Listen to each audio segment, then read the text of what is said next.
RationalInvestor.com's Daily Brief. The answer to your question is learn the goddamn process, trade your trading plans, don't take too much risk on any one trade, and just let yourself get rich. Hello, everyone. Welcome back to the Rational Investor. Oh, so what's up, Chris? Hey, there we are. RationalInvestor.com's Daily Brief. Thought I heard Chris barking at me. Got some feedback on the bright color of our little topics we're going to cover here on a regular basis. We've changed the background color. Maybe you can give us some feedback. I do like the idea of you all knowing sort of ahead of time what it is that we're going to talk about. I like how Julian actually does that on his shows.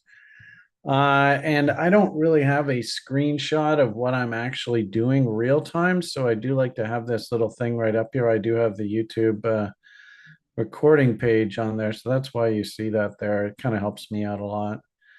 And, you know, I have a bad habit of talking way too much. So this kind of keeps me on focus, if you will. So, you know, our free broadcast here for today, it is, where are we here? Today is 15th. So we're already halfway through the month of May. Geez, I hope you enjoyed that. It's flying by here like a rocket. Sell in May and walk away. I don't know, man. Very interesting price action we are having in the market. Seasonally a very odd situation, but at the same time too, you know, the market will do any old damn thing it wants. Stocks trying to press to new all-time highs. There you go. And of course, it does look like crypto's trying to turn the corner. So, you know, on balance, I guess, you know, I think we looked at the breadth really briefly yesterday, and we were kind of commenting things were kind of moving from the lower left to the upper right, but looking a little bit toppy here.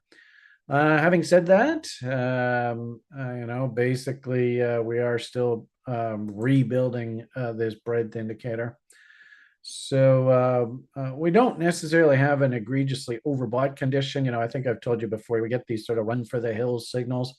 In this case, actually, the most recent signal was a run for your wallet and get in there and buy signal that came in there about the middle of April, and the whole market just lifted there. I'm not overly convinced that this is a new bull just yet. The breadth indicator would certainly not agree with that. I sure would like to see some basing and then a move higher in earnest. So we'll see what happens. Not really getting a heck of a lot of guidance from the breadth. It was interesting that we did actually have a couple of our crypto names dip into actual buy zones, setting up off the weekly basis. You know, I guess it doesn't surprise me to see that things are looking a little bit firmer. So we'll see, you know, I suppose when we look at price action in particular, we'll see what we're up against here. There's sort of the breadth data summary at the moment. Yeah, not a hell of a lot to help us here first thing this morning. Not a bad idea, I suppose, for us just to take a quick boo at who's sort of leading the charge momentum wise. You can see recently we had some strength coming out of Enphase, Oracle, Assurant. Don't even know these names. And a bit of downside pressure on things like Lowe's. Interesting, sort of, I guess, the home renovation and retail business. Adobe, that's a bit surprising. FedEx, I suppose if we're having firm energy prices, and if you are a stock market bull, you don't really want to see bearishness out of the transports. So that's a bit surprising. Names that are probably cheap. Liquid Media Group. I think we've been looking at that for a bit lately. You can see it's come up on the screener at least a couple times here recently. And stocks that are right up at the top end of their range, nosebleedy. Interesting how NVIDIA is constantly sitting up there. On the flip side, though, interesting, KLA 10 core spitting out a bullish reversal. And bearish Progressive Group. What is that? Insurance? Yeah, interesting. DR Horton, that's a housing stock of all things. And the Swiss franc, isn't that interesting? Swiss franc rolling over a bit there. Don't see that every day. Um, I suppose we could probably look at this in a little bit more detail. Interesting. Medtronic. Wow, look at that. I guess that's pretty old though. That's from back in March. Bearish Q reversals. Isn't that interesting on a weekly basis? Good old Disney. Yeah, we should probably take a good look at him maybe in the after party. There you go. Actually, one thing I did hear that I was quite surprised about, but I guess it makes sense if this economy is as strong as like Mr. Powell thinks it is. We did see the professor of economics actually blasting to new highs here recently. Unfortunately for like a cheap ass, it's awfully tough for me to justify coming in and buying when stuff makes new highs. I like to try and buy against the bottom ends of ranges. I don't know whether we have, yeah, here's the copper ETF. It'd be interesting to see what the system's saying here. Let's see. Yeah, there you go. Holy moly, what a bull, eh? So beautiful market structure, big breakout. Interesting how all the moving averages had sort of their swish to the bull side right through here. They've been basically sitting bullish for quite a while. So, actually interesting. I was speaking to those Wall Street silver people here recently, and I have a little, for whatever it's worth, I used to be an old penny stockbroker a million years ago. And a lot of obviously British Columbia, a lot of mining names here. In fact, actually, I bought a copper silver stock, really, really big copper numbers too, like 30%. I mean, insane from the grab samples. So I think that's actually not a bad place for you to be shopping. So maybe go back and look at the previous videos of the little junior Vancouver copper name, copper and silver that I've touted here recently. And also, too, I'm thinking about maybe going and doing another episode with the Wall Street Silver people, and I'll detail that little stock. I have a specific stock model whenever I invest in the little junior stocks. But I'll tell you, if we're listening to the professor of economics, the professor of economics is speaking actually rather loudly here. The question is, are we listening? And I suppose Jerry's probably looking at this chart and saying, "Oh, I reckon the economy is doing perfectly fine." So anyway, that's about all I can comment from the breadth perspective today and sort of the internal engine here at TRI. Heading on over to the econs, obviously, today was a very important day for things like inflation information and what sort of the course of short-term interest rates. Do the Feds need to hit the brakes, or can they let this thing drift for a bit? I am hearing a lot of people talking about the Fed thing about lowering interest rates. I don't see that happening anytime soon whatsoever. And again, you go and lower interest rates with a copper professor of economics looking like this. What the hell is it going to do if you go and lower rates? It's going to explode higher. I don't think they need to juice the economy whatsoever. It's just really a question of, do they need to tap on the brakes a little bit more?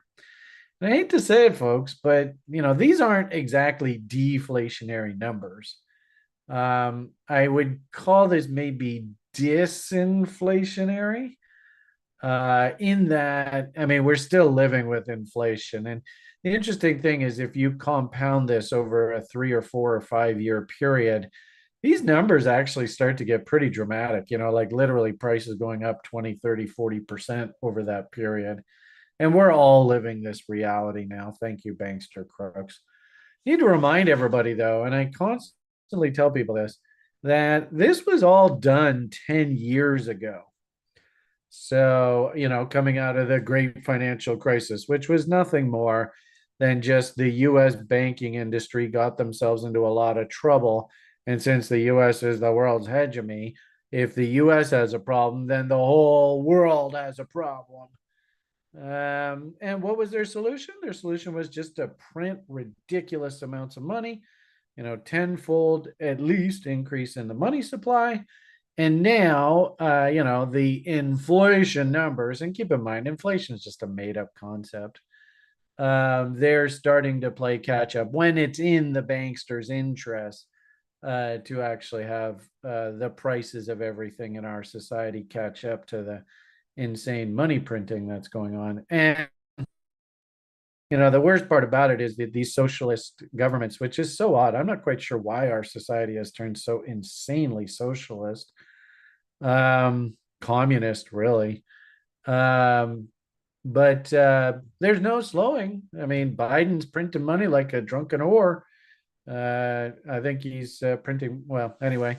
And of course, in my country, if you go over to Europe, what they're doing, I mean, nobody's stopping the money printing. So I don't see any reason why the inflation will abate. And, generally speaking, if we actually saw that kind of print out of the core rate years ago, people would be like, oh my God, you got to crank interest rates up. The reason why the market's relatively happy today is because the market was actually looking for a much worse number. Well, not much worse, 1/10 higher. And it came in 1/10 lower than expectation. And really, you might even argue consensus. It basically came in line with what everybody was expecting. The headline number that you're going to see in the newspaper, slight downtick from previous month. So that will catch people's attention in the headlines. But these certainly aren't numbers that were like, yay, we've won the war on inflation. And if anything, this is exactly, it's playing out exactly the way I think that the central planners would like to see this play out. The consumer, remember Mr. Druckenmiller, he went all crazy. The Fed completely lost control and retail sales were like up 20% annual basis, which of course is insanely inflationary. So you can see that, and you might look at this data point and say you're bullish in the market with the fact that retail sales are coming in flat. We're actually now deflationarily spiraling here. So we had a number which was way too hot last month. Now we have a number that was way too cold. My hunch is probably reality is somewhere in between. And keep in mind, these government statistics, we were joking in the day trader room this morning. Do you follow the API numbers, which is the American Petroleum Institute? And of course, that's a private organization. Or do you follow the EIA, the Energy Information Association? I don't know there. That doesn't sound right. Anyway, agency maybe. And of course, that's a government number, and our government number is suspect to being manipulated. Nah, you know how that goes. So anyway, interesting that this is a government generated report on retail sales, and where they just maybe fudging the numbers trying to offset the insanely inflationary number last month. I don't know. But nonetheless, this is in line with that consumer sentiment report that we had out on Friday. Consumers not happy at all here, in my humble opinion. I mean, the Fed's basically said we got to slow the economy down. The only way we can do it is to sit on the citizens and make their lives extremely difficult. And I think, retail sales number right there is that visual evidence that the consumer is being sat on by one big fat chair pal. Anyway, it is what it is. Here's an interesting data point that came out first thing this morning. How's life in New York State these days? Wow, hugely negative number. Market was even looking for a little bit firming up of this disastrous number that was printed last month, but no, it actually came in much worse. And it's funny, I like to sit on YouTube and look at all these real estate deals and stuff all around the country. Where can you get a half decent piece of land for relatively cheap? And New York, it's like real estate's it's on a fire sale right now. It's remarkable. And keep in mind, I was like born and raised in Ontario, was just on the other side of Lake Ontario. So it's not that much of a difference of an environment for where I was born from. So, but it's fascinating how, everybody in the comments and stuff of these videos goes, it's a beautiful place. You lost me when you said New York.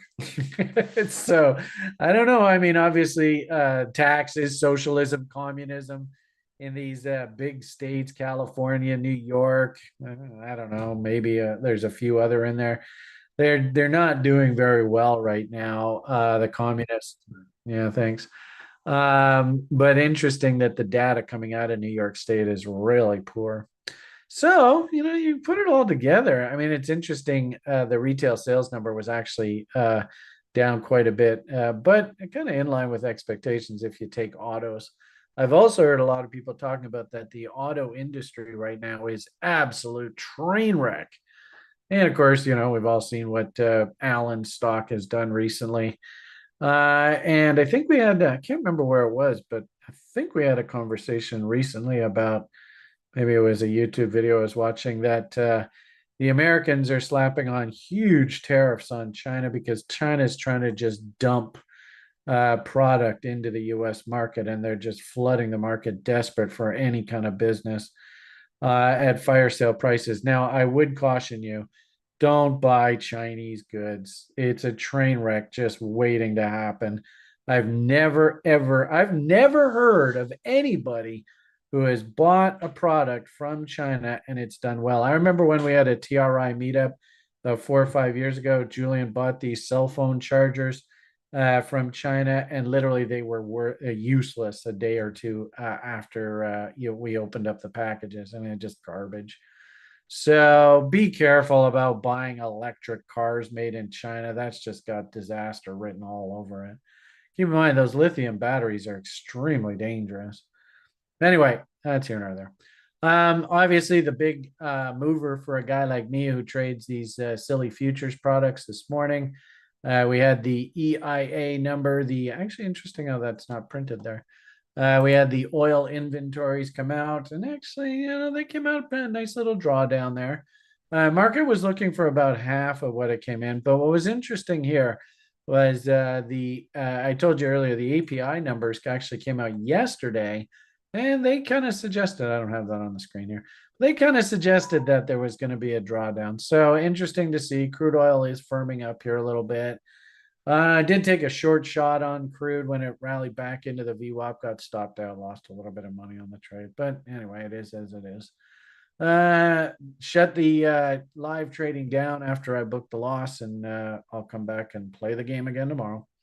So on balance, this should technically be a bullish fundamental development here in the crude story. We've been talking about how this does kind of look like maybe a megaphone pattern, expanding wedge. I don't know whether we're getting a lot of information here with this print here this week, down 2.5 million barrels. It's kind of iffy. If we see inventories drawn down by more than that 6, 7, 8 million barrels, then we'll know that this thing's emmed out, and down we go. Right now, I still think that this is a megaphone. So that means we could explore either side quite easily. So not really huge information out of the oil market today. Obviously that inflation print has got everybody's attention. And the interesting thing when you look at the market, these aren't like runaway insane bull numbers, up 1%. I mean, it's a good day. Usually when the market is absolutely insanely bullish, it's like 2.5, maybe even 3% potentially. Big up. It looks like Nvidia's catching a bit of a bid here. Ironically enough, in our funny little poop coin land, that Nvidia proxy that I had popped up violently there the other day. I did get one double off. I missed my second double because I didn't have the order working. What a doofus. So I don't know. Is that a harbinger of things to come?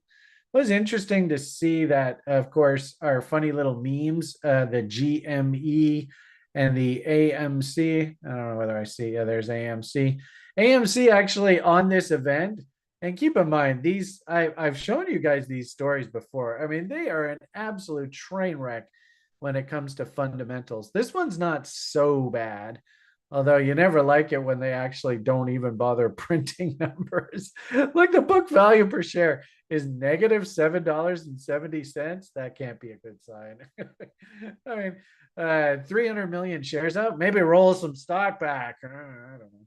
But what was the news on this pop here and on this, what was his name? Something Roaring Kitty or something like that. What does the company go and do? The company goes and issues more stock. So they're just taking advantage of this insanity. And they issued, look at that, they issued 23 million more shares to pay off debt because they're like, oh my God, this is a godsend. Thank God this thing popped up here. We can go and shill some more stock to these Roaring Kitty people, and then buy another 6 months of time for us. So I do, and also too, I might even conjecture that in that kind of weird environment where we didn't really have everybody was waiting on the inflation numbers. What's going to happen? What's going to happen? What's going to happen? No, we kind of had like a little air pocket there where they could actually run these kind of meme coins. I'm getting the impression that maybe that's a little bit overdone, and now they're coming back down to earth. When we look at the price charts, I think it was pretty obvious. I mean, there were some pretty good looking little W's, especially this AMC. I mean, you can see the W down at the bottom of the chart, but coming in and buying up at the top of the market, that doesn't make any sense. So anyway, I do think that a lot of that is been priced in. I mean, we got off some absolutely insane trades there. So I was super pleased about that. And of course, I'm more than happy to make money from trading. So they want to go and this is 10x, this is 20x. I mean, just insane numbers. I don't think I'm going to be that interested. If anything, I'm going to let this thing settle down, and maybe we'll come back down when and take another nibble when it starts looking like this again. But there are some altcoins that are looking like this. Not like this right now, but actually looking like this. And hey, I'm in there buying them. And we are past my birthday. So that technically means that, I, as a little old lady, I can just start nibbling away. Still think it's going to take a month or so for this thing to actually turn back up into a bull, but you never know. I mean, the market is the market. But here's a cute little one that I picked up here this morning, free information for the YouTube audience. We can talk a little bit more about this in the after party if you want. Somebody asked me to review some of the names I'm interested in. So there's a little treat for you, little W's within W's. And I always love it when I see two W's in RSI and this thing's trying to break through the 50 line.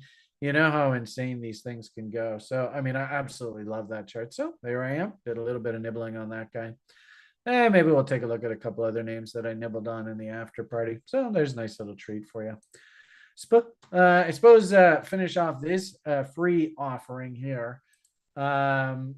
Quick boo at some of the bigger names. Obviously, we should take quick boo at things like Bitcoin, which, along with the broader risk market, seems to be catching a bit of a bid. Where should we do this? Let me go over here. Yeah, there we go. So here we are. We talked the other day about how there were these Foggin bombs. There was a 4.669, 2.618 floating up here. And I was just like, these things, they always get tagged. So, I mean, obviously I don't want to say the word always in the stock market, but a lot of times they get tagged. So when we were sort of floating and he was just like, how are they going to do it? And sure enough, boom, there they've done it. So that's all been done. There is one more floating out here off of this W. And that'll take us to a new high on this silly stock market. Was this sort of our spring correction? You might find that these silly stocks, they take them up into these higher time frame AB equals CD objectives that have never been actually fully hit. I was wondering, I thought they would do this into later on in the summer. But, draw trend lines. And like we said, Foggin bombs all floating around up here. Maybe we get a nice little follow through over the next week or so. And as I said, if copper prices are pushing to new highs, then, that means that the market itself is thinking bullishly here. Here's another interesting anecdote that maybe you can add to your tool belt, especially if I go back and talk to those Wall Street silver guys. This should make them super happy. Gold silver ratio.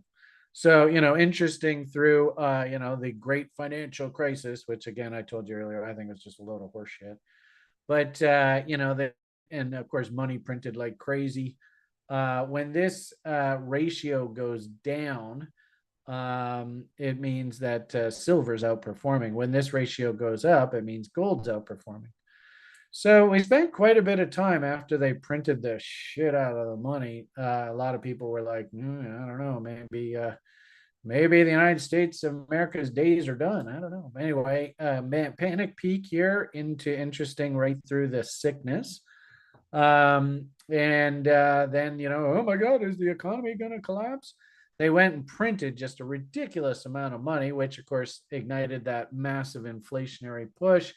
The economy went booming higher. Remember when lumber prices were going through the roof and all that? A little bit of reaction when the Fed finally got some religion and said, you know what, maybe we got to slow things down. We got a problem with inflation. And now it sure looks to me like we're heading back in silver's favor. And all of these M's here, this is suggesting that the economy is doing relatively okay. So this is another little simple piece of anecdotal information. If silver's outperforming gold, then it means that industrial demand for silver, which is used in a lot of sort of industry, is outweighing the, oh my God, bury your head in the sand, buy gold, and just forget about life kind of idea. So that's encouraging for the people who are actually looking at the market for information about inflation, deflation, and sort of where is the direction of the economy going. That's actually pretty bullish of the economy. And then I put out a tweet yesterday as we were heading into this inflation report saying, actually, this is pretty simple here. Because remember, we had talked about this a few weeks ago. I was like, there is no end to this inflation problem. And it just keeps going and going and going. And we got to start seeing M's in this inflation deflation indicator, market based. Don't listen to these damn talking heads, listen to the market. And we got a nice little M that came in there. What is that? About 3 or 4, 2 weeks ago, let's call it somewhere in there. And then last night, I put out a tweet just basically saying, all right, if we go and W here, then we know that the inflation problem is not over by a long shot. If we go and M here, then it means inflation is a story for yesterday. Hello, we are breaking lower. So that's bullish of the economy.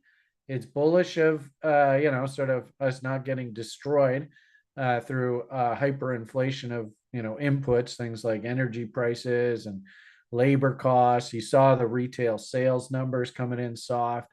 So to all intents and purposes, it looks like the market believes that the Fed is getting in front of this inflation problem and probably projecting that maybe over the next month or so, actually it should do relatively well. Interestingly enough, on that event, and you can see the market speaking here, it was just like risk on, woohoo!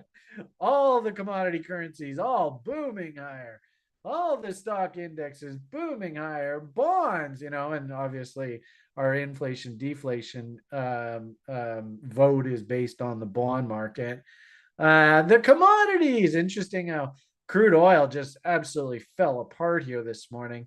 It is trying to recover, and it actually has hit a couple downside objectives. So I wouldn't be surprised now, and this is how the market usually works. Remember, the market's a forward discounting mechanism. So all that sort of friendly inflationary numbers and talk, I think a lot of it was predicated on the fact that energy prices have just been grinding their way down here over the past, month or so, eh? Is this the end of that move down in energy prices? Well, only time will tell. My hunch is yes, and there's a number of sort of technical reasons why I think so, but maybe we'll save that for the after party if you guys really want to look at it.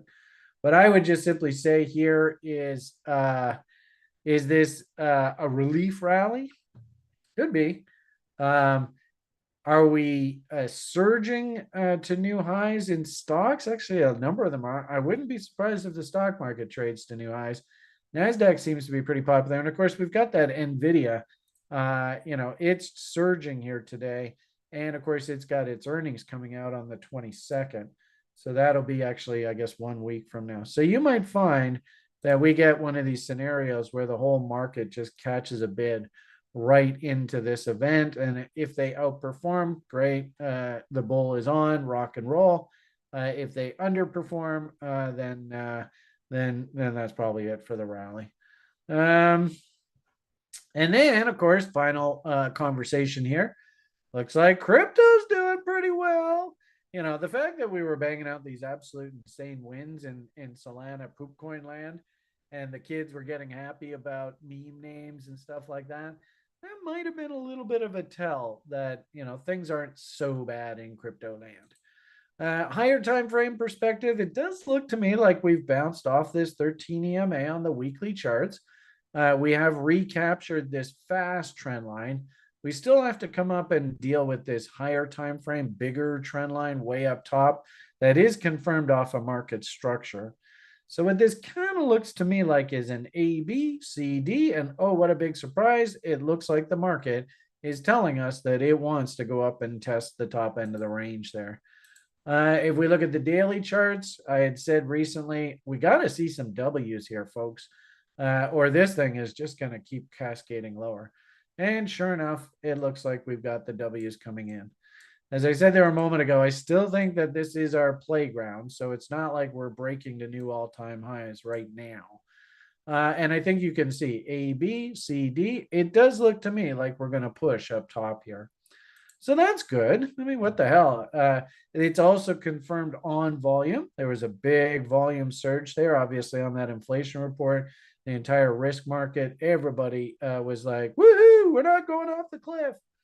I don't think that we're in a position where Fed can lower interest rates anytime soon. 3.6% on the core rate, that's still a pretty ugly number. What this does tell me, and whether it be inverted head and shoulders or AB equals CDs, I do think that we're pushing up top here. So, make hay while the sun's shining. I had said we got to see some W's for us to get bullish again. Now you can see we have an inverted head and shoulders here just on this bigger left shoulder, which to all intents and purposes tells me that we want to head back up top here. Also, too, we're seeing it on the broader crypto market.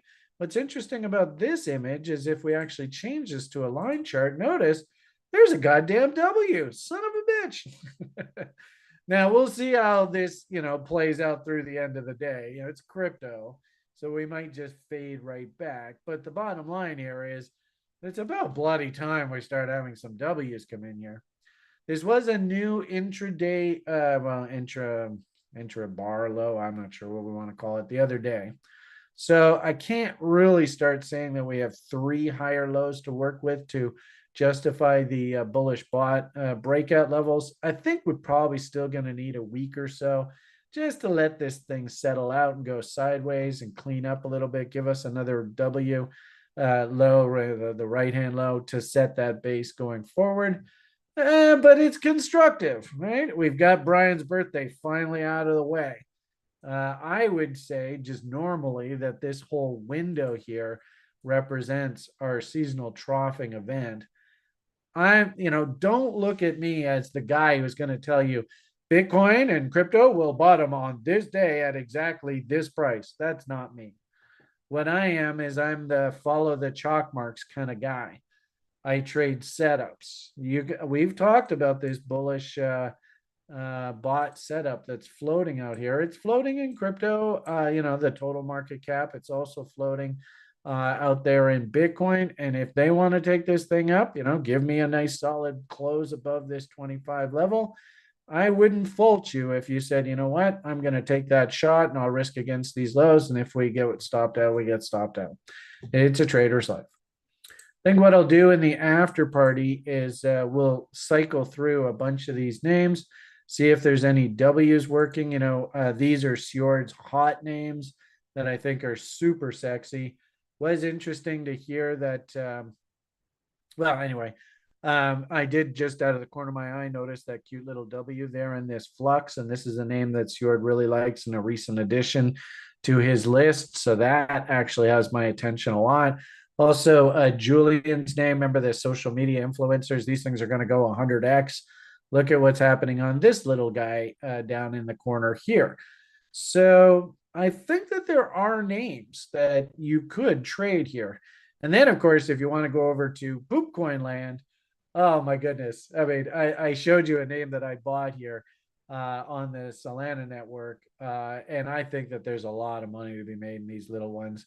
So, it's obviously 100% speculation, but what the hell, buying at the bottom end of the range, selling on 3x, 4x, 10x, 20x.